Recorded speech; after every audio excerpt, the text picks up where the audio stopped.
Ben ritrovati con l'informazione flash di New Sicilia. 1838 studi convenzionati, 251 non conformi. È il bilancio dell'operazione condotta dai Carabinieri dei NAS in collaborazione con il Ministero della Salute su vasta scala presso gli studi medici di medicina generale e pediatrici di libera scelta. 2 studi medici in provincia di Catania e Reggio Calabria sono stati sospesi per mancanza di abitabilità e allestimento di altre attività mediche non autorizzate. I Carabinieri di Catania hanno arrestato un 35enne catanese in flagranza di reato per detenzione ai fini di spaccio di sostanze stupefacenti. Durante la perquisizione domiciliare nel quartiere di Librino, i militari hanno rinvenuto droga, in particolare cocaina, marijuana e crack, trovati anche materiali per il confezionamento. E ieri mattina si è aperto il processo davanti al giudice monocratico del Tribunale di Agrigento nei confronti di un uomo di 40 anni accusato di stalking aggravato nei confronti della figlia.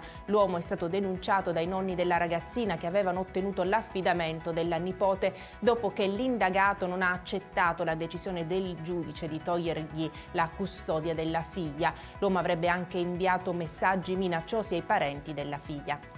Sono 459 i migranti che stanno per trasferirsi dall'hotspot di Lampedusa. In 187 in mattinata saranno imbarcati su un aereo in direzione Crotone, altri 89 su un pattugliatore della Guardia di Finanza diretto a Pozzallo nel Ragusano e 183 sulla nave verso Porto Empedocle a disporre i trasferimenti per tentare di alleggerire la struttura dove ci sono 1769 ospiti a fronte di meno di 400 posti. È stata la prefettura di Agrigento d'intesa con il Viminale. E con questa notizia per adesso è tutto, grazie per averci seguito e arrivederci.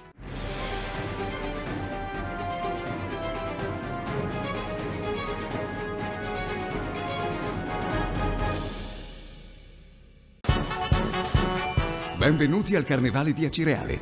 Dal 4 al 21 febbraio coriandoli, luci, colori e tanto divertimento.